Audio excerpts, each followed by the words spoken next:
Hello students.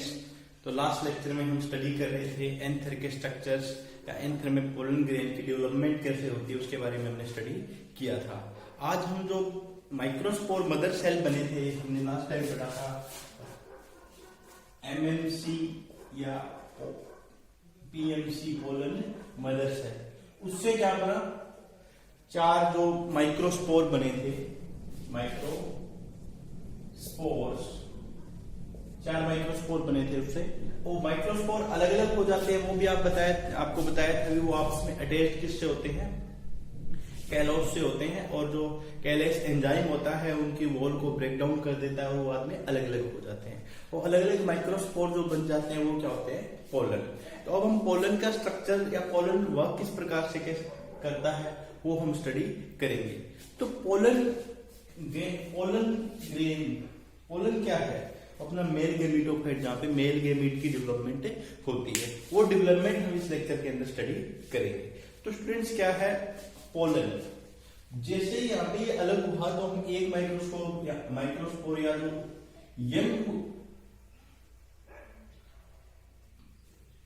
जो anther है उसको यहाँ पे मैं बना रहा हूं, सॉरी पोलन है जो उसको बना रहा हूं पोलन। ठीक है, जैसे जिस मदर सेल से जो डिवाइड होके न्यूली जो डेवलप्ड है उसकी बात कर रहा हूं यहाँ पे। तो इसमें क्या होता है, ये न्यूक्लियस है इसका यहाँ पे, और बाहर इसकी एक लेयर होती है एक्साइन, इंटरनल लेयर जो इसकी होती है, एक की होती है स्पोरोड्रोम की लेयर होती है, दोनों इंटाइन, और ये इसके अंदर न्यूक्लियस होता है। बिल्कुल जो ताजा न्यू बना है पोलन ग्रेन, उसकी बात हम कर रहे हैं। अब यहाँ पे क्या होता है, मदर सेल का जो पार्ट है जहां पे मदर सेल ने डिवाइड किया है, वहीं पे ही क्या होता है, यहाँ पे माइटोसिस होती है। माइटोसिस किसकी होती है, न्यूक्लियस की। पोलन ग्रेन के अंदर जो न्यूक्लियस है इसके अंदर क्या होता है, माइटोसिस होती है, सेल डिवीजन होती है, माइटोसिस। अब न्यूक्लियस की हो रही है उसको क्या बोलते हैं, कैरियोकाइनेसिस। क्या बोलते हैं, karyokinesis, division of the nucleus. तो यहां पे क्या बन जाता है, दो न्यूक्लियस बन जाएंगे, ये दोनों बाहर की लेयर है। मैं सिंपल बना रहा हूं, उसको बाद में देखेंगे कैसा होता है। तो एक न्यूक्लियस और दो न्यूक्लियस। ठीक है, एक न्यूक्लियस तो ये हो जाता है इसका जनरेटिव न्यूक्लियस, और इस दूसरे को बोलते हैं ट्यूब न्यूक्लियस या वेजिटेटिव न्यूक्लियस। क्या बोलते हैं, जनरेटिव न्यूक्लियस या वेजिटेटिव न्यूक्लियस। स्टूडेंट्स यहाँ पे ध्यान आपने रखना, ये किसके अंदर की बात है, जहां पे माइक्रोस्पोर बना है। अभी तक वो एंथर की जो पूरी जो बॉडी है अभी बाहर नहीं निकल आई, वहीं की बात है। यहाँ पे इसने दो न्यूक्लियस बना लिए। आगे जाके क्या होगा, ये जनरेटिव सेल है, ये जनरेटिव न्यूक्लियस है, ये भी एक सेल के अंदर होगा जिसको हम जनरेटिव सेल कहेंगे। वो जनरेटिव सेल भी आगे फिर माइटोसिस करेगी, दो सेल के अंदर डिवाइड हो जाएगी, वो हम आगे इसके अंदर स्टडी करेंगे। तो शुरू में यहाँ पे क्या होता है, न्यूक्लियस डिवाइड हो जाता है, दो न्यूक्लियस बन जाते हैं। एक तो क्या है जनरेटिव न्यूक्लियस, दूसरा कौन सा है, ट्यूब या वेजिटेटिव न्यूक्लियस इसके अंदर फॉर्म हो जाता है। अब देखिए स्टूडेंट, यहाँ मैंने इसकी जो स्ट्रक्चर्स की बात की है, एंथर का इसका जो पोलन ग्रेन का जो स्ट्रक्चर है, तो इसमें मैंने लेयर एक तो एक्साइन, एक इंटाइन, और बीच में इसका इंटरनल पार्ट है जिसमें साइटोप्लाज्म या दूसरे केमिकल्स न्यूक्लियस वो सारे स्टोर्ड होते हैं। तो यहाँ पे होता क्या स्टूडेंट, ये जो लेयर है इसकी स्पोरोड्रम की लेयर होती है, स्पोरोड्रम एक तो एक्साइन, दूसरी इंटाइन, एक्साइन एंड इंटाइन। एक तो है एक्साइन, दूसरी कौन सी है, इंटाइन लेयर। ये बाहर वाली जो लेयर है यहाँ पे, ये क्या है, एक्साइन, और जो इंटरनल जो है ये क्या है, इंटाइन। इनकी भी आगे अलग अलग लेयर्स होती है, वो हम जब पॉलिनेशन स्टडी करेंगे तो इनके अलग अलग लेयर के बारे में स्टडी करेंगे। तो जो एक्साइन लेयर होती है बहुत ही प्रोटेक्टिव इन नेचर होती है, बहुत ज्यादा प्रोटेक्शन प्रोवाइड करती है पोलन को ये, और ये किससे बनी होती है, स्पोरोपोलिनिन आपको मैंने बताया था, टेपिटम क्या बनाता है, किसकी हेल्प करेगा, स्पोरोपोलिनिन, जिससे ये लेयर बनी होती है। उसके अलावा इसमें क्यूटीन भी प्रेजेंट होता है। क्या प्रेजेंट होता है? क्यूटीन। एक्साइन जो लेयर है वो किससे बनी होती है? स्पोरोपोलिनिन एंड क्यूटीन से। दूसरी जो इंटाइन लेयर है ये किससे बनी होती है? पैक्टीन एंड सेलुलोज से। पैक्टीन एंड सेलुलोज से। तो ये किससे बनी है? Sporopollenin and cutin. और ये किससे है? Pectin and cellulose. अब स्टूडेंट्स यहाँ पे एक्साइन के बारे में आपको पढ़ना बहुत इंपॉर्टेंट है, क्योंकि एक्साइन जो लेयर होती है बहुत ज्यादा प्रोटेक्टिव होती है, जो due to the presence of the sporopollenin. जो स्पोरोपोलिनिन है स्टूडेंट्स, यहाँ पे स्पोरोपोलिनिन क्या करता है? स्पोरोपोलिनिन यहाँ पे करता है, ये पूरी पूरी जो लेयर होती है जो एक्साइन की, उसको बहुत ज्यादा प्रोटेक्टिव होती है। एक ऐसा मटेरियल है स्पोरोपोलिनिन, अभी तक कोई भी एक ऐसा एंजाइम या किसी प्रकार का केमिकल नहीं मिला है जिससे हम स्पोरोपोलिनिन को डीजनरेट कर सके, यानी स्पोरोपोलिनिन को ब्रेक डाउन कर सके। ऐसा कोई भी अभी तक एंजाइम या केमिकल हमारे को नहीं मिला है जिससे स्पोरोपोलिनिन को ब्रेक कर सके, हम इसको तोड़ सके। तो बहुत ही प्रोटेक्टिव इन नेचर है ये, और पोलन को बचा के रखती है, पोलन की वायबिलिटी बढ़ाने में भी, और दूसरे जो प्रोटेक्शन है, जो इन्वायरमेंटल फैक्टर्स होते हैं उनसे भी प्रोटेक्शन ये करवाती है स्पोरोपोलिनिन। तो स्टूडेंट आपने स्पोरोपोलिनिन के बारे में याद रखना है। उसके बाद स्टूडेंट्स यहाँ पे आपने दूसरा जो एक्साइन जो लेयर है, ये जो मैंने बाहर जो लेयर बनाई है एक्साइन। एक्साइन क्या है? एक्साइन में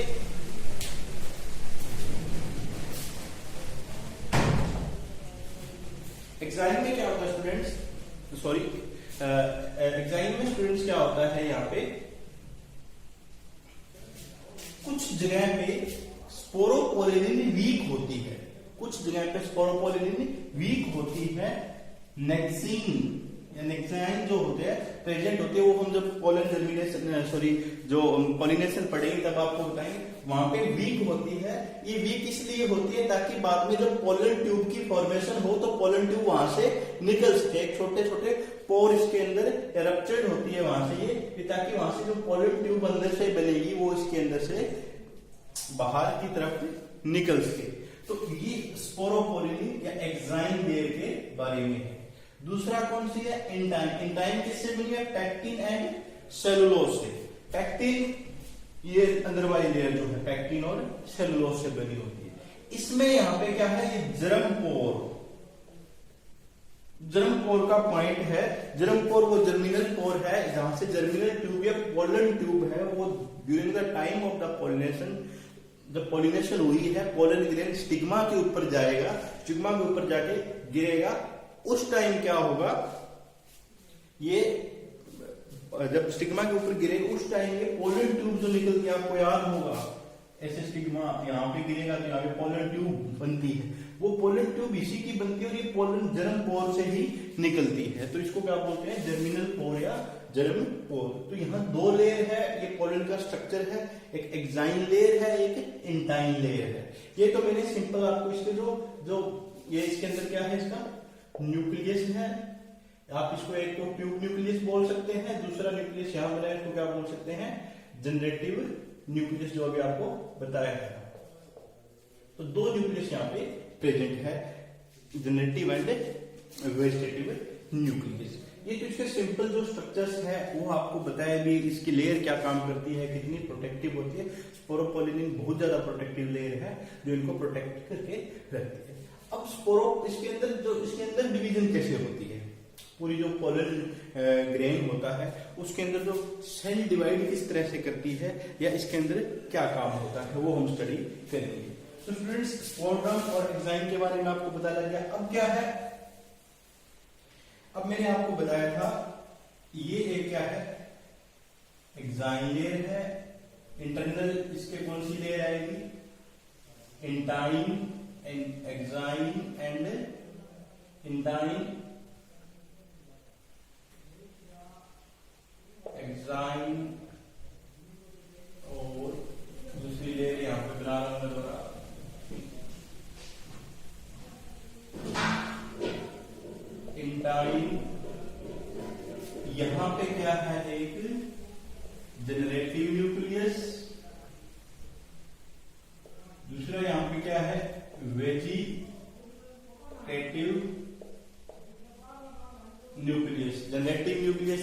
वेजिटेटिव न्यूक्लियस, दो न्यूक्लियस यहाँ पे प्रेजेंट है। अब क्या होगा, यहाँ पे सेल की फॉर्मेशन होती है। होता क्या है यहाँ पे, एक सेल तो होती है, यहाँ सेल फॉर्मेशन हो जाती है और ये एक न्यूक्लियस ये है, ये बाहर इसके एक्साइन लेयर में बना, रफली मैं बना रहा हूँ ऐसे, आपको बता दिया एक्साइन कौन सी है, एंटाइन कौन सी है। तो ये जो सेल है ये तो यहाँ पे है वेजिटेटिव सेल। कौन सी सेल है, ये वेजिटेटिव। और ये जो बनी है सेल ये कौन सी है, जनरेटिव सेल। कौन सी सेल है, vegetative cell and generative cell. ये कंडीशन है यहाँ पे, generative cell and vegetative cell. Generative cell कौन सी है ये याद रखना, जनरेटिव सेल वो है जो न्यूक्लियस बनाएगी, मेल गैमीट बनाती है। मेल गैमीट भी दो बनते हैं, फिर से डिवाइड की, मैंने पहले भी आपको बताया था, ये दोबारा डिवाइड करेगी।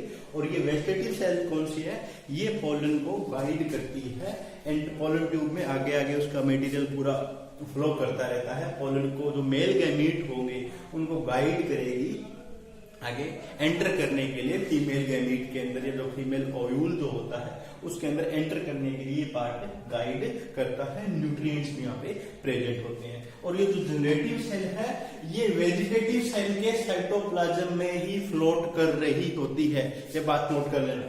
जनरेटिव सेल किस में फ्लोट कर रही है, जो वेजिटेटिव सेल का साइटोप्लाज्म है उसी के अंदर फ्लोट कर रही होती है। तो ये आपने याद रखना, दो सेल है, एक जनरेटिव सेल है, दूसरी कौन सी है, वेजिटेटिव सेल है। शुरू में क्या हुआ, न्यूक्लियस डिवाइड हुआ, न्यूक्लियस दो न्यूक्लियस बने, माइटोसिस हुई, वहां पे एक न्यूक्लियस कौन सा बना, जनरेटिव न्यूक्लियस। जनरेटिव का मतलब याद रखना जिससे मेल गैमीट बनेगा। अब यहां पे क्या होगा, टू सेल स्टेज को आप बोल सकते हैं, टू सेल स्टेज। उसके बाद क्या होता है, ये जो जनरेटिव सेल है ये फिर से डिवाइड कर जाती है, generative cell divide again and form two cell. Divide इसने क्या, दो सेल इसने बना ली। मैं सिंपल सा इसको बना रहा हूं, देखिएगा ये दो सेल तो यहां पे बनी है, ये मैं न्यूक्लियस थोड़ा सा, ये दोनों सेल, इसी से क्या, दो सेल। अब सेल्स कितनी बनी, 1 2 3। ये कौन सी सेल है, 3 सेल स्टेज। तो एंजियोस्पर्म के अंदर कुछ एंजियोस्पर्म में 3 सेल स्टेज आती है, कुछ में 2 सेल स्टेज आती है। जब मैच्योर जो एंथर होता है उसके अंदर लगभग एंजियोस्पर्म में क्या होता है, 3 सेल स्टेज होती है, कुछ में क्या होती है, 2 सेल होती है। अब होती ये डिवीजन बाद में होगी, ये भी याद रखना, ये मत सोचना कि 2 होगी तो उसके बाद डिवीजन नहीं होगी। पोलन अगर कुछ में अगर 2 सेल स्टेज है, मैच्योर हो गया पोलन और रिलीज हो गया, उसके बाद वो स्टिग्मा पे चला गया, स्टिग्मा पे जब वो गिरेगा उस टाइम वहां पे ये डिवीजन फिर से, ये डिवीजन होनी ही होनी है, या तो यही हो जाएगी जैसे 3 सेल स्टेज बनी, या क्या है, ये एंथर के ऊपर जब स्टिग्मा के ऊपर जाके जब ये गिरता है उस टाइम ये डिवीजन हो जाती है। तो यहां से जो गैमीट कितने बन गए, 2 जनरेटिव सेल बनी है, तो 2 मेल गैमीट यहाँ पे बन गए। 2 मेल गैमीट की फॉर्मेशन यहाँ पे स्टूडेंट्स हुई है। इसको आपने ध्यान से पढ़ना है, एनसीईआरटी को अच्छे से पढ़ना, आपको नोट्स मैंने अलग से भेजे उनको अच्छे से पढ़ना है। आप पहले क्या हुआ, न्यूक्लियस की डिवीजन हुई है, उसके बाद क्या हुआ, सेल की डिवीजन हुई है, जनरेटिव सेल बनी है, जनरेटिव सेल से ही मेल गैमीट बनता है और जनरेटिव सेल ही आगे डिवाइड करती है।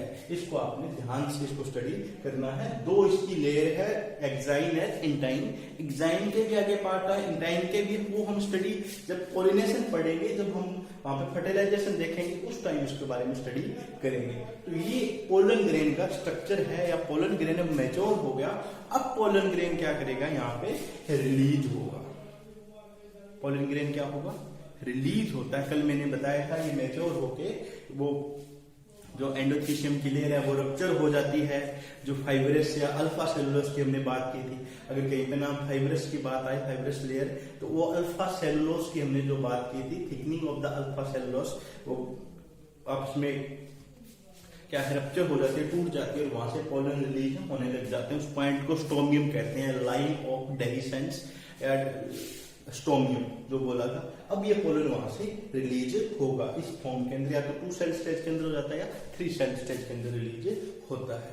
तो स्टूडेंट्स ये हमने स्टडी करना है, आप इसको हमने स्टडी करना है। उसके बाद आपको छोटा सा जो टॉपिक है वो और बता देता हूं, इसी के अंदर भी ऐड कर देते हैं, जो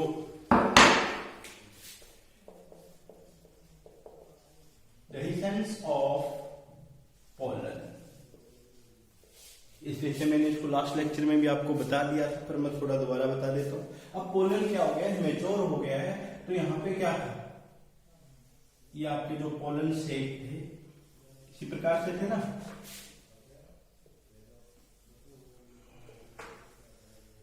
यहां ये जो स्टोमियम है ये लाइन ऑफ डेहिसेंस है, या फिर इसको क्या बोलते हैं, स्टोमियम।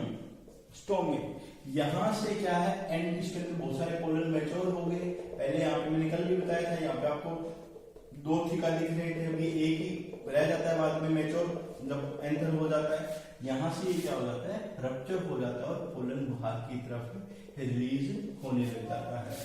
पोलन बाहर की तरफ रिलीज यहाँ से होता है। बहुत सारे पोलन जो अलग स्ट्रक्चर्स पोलन के मिलते हैं आपको, वो यहाँ से रिलीज होते हैं। और पोलन का जो रिलीज होता है